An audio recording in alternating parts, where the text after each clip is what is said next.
Hi, this is Kathy Campbell with Coldwell Banker, here today with my go-to lender, Miles Pitcher, owner of Superior Lending. Hello, great to be with you again. Interest rates have been rising for the last 2 years, Yeah. slowly coming down. Yeah, the big news that has really helped turn the interest rates from a rising state to starting to a rate cutting cycle is we've seen inflation start coming Good. down. Yeah. And we've also seen the unemployment rate starting to rise up.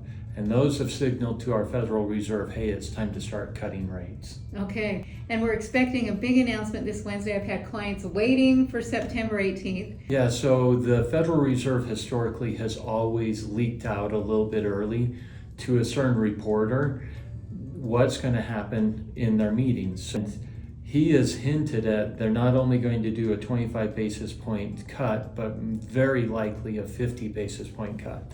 And our bond markets have already priced in and anticipated this based on this news.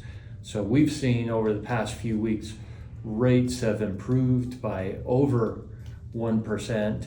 So they're really, really good right now. That is so encouraging, especially to my clients that have been waiting for this to happen. Give me a good credit score, conventional. Yeah, 5.625 Okay. for our perfect borrowers on conventional. And for our perfect FHA borrowers, we're about ready to dip into the fours, 4.99 or so. Okay, we haven't seen that for a long time. It's been a long time since we've had a 4.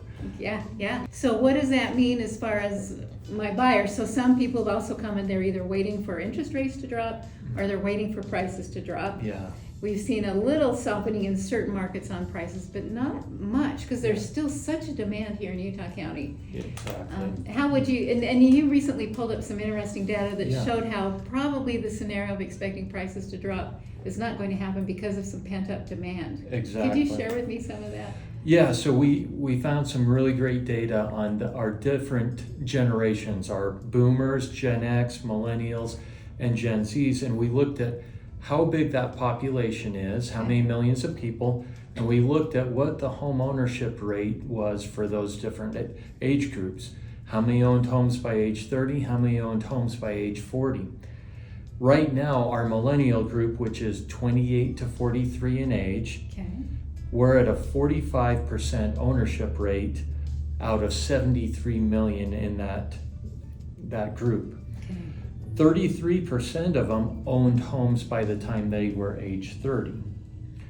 So then we come to our next age group, our Gen Z, which is age 12 to 27, 69 million in that group. Okay.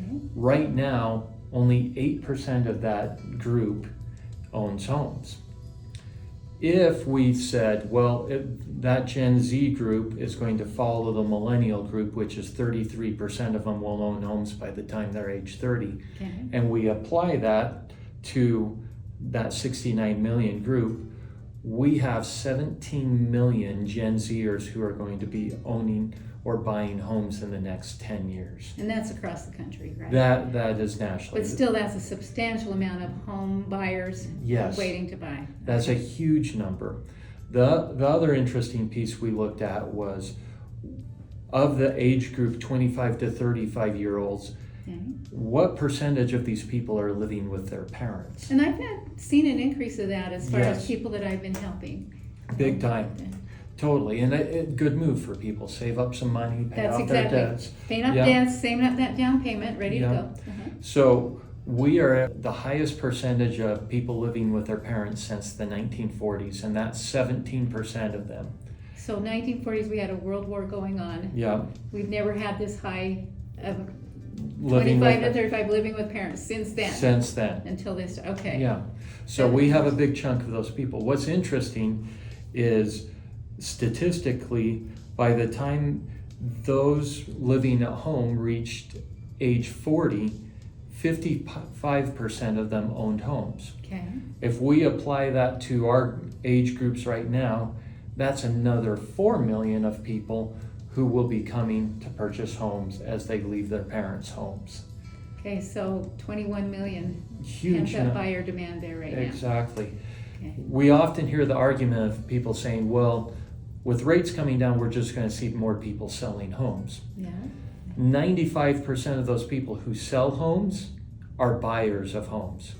So they really aren't going to help our inventory, which means all this pent-up demand from the Gen Z, millennials, and others who are coming to market to buy homes, that has to come from new construction, people passing away. We just have a massive shortage of homes, and we have a huge amount of demand. So plain a simple supply and demand curve, economics 101, the chances of our home prices coming down is very slim. Okay. But right now, there are quite a few homes on the market. I am seeing some great opportunity for some buyers right now. I think it's right at this tipping point we're seeing. It'll be interesting to see how it all is affected with the timing too, heading into the holidays. Yes. Usually Thanksgiving, Christmas has a little bit of a slowdown, so there might be a real push right now before the holidays happen. So absolutely. Fascinating information. Thank you. Great data. Happy to share it with you. Rates are great right now. Give us a call. We'd love to help. And Miles is a bundle of knowledge if you have any questions about many types of loans. You're a mortgage broker and you can access all kinds of types to fit your individual needs. So be a great resource there. And as always, I'm always happy to help with any questions that you have.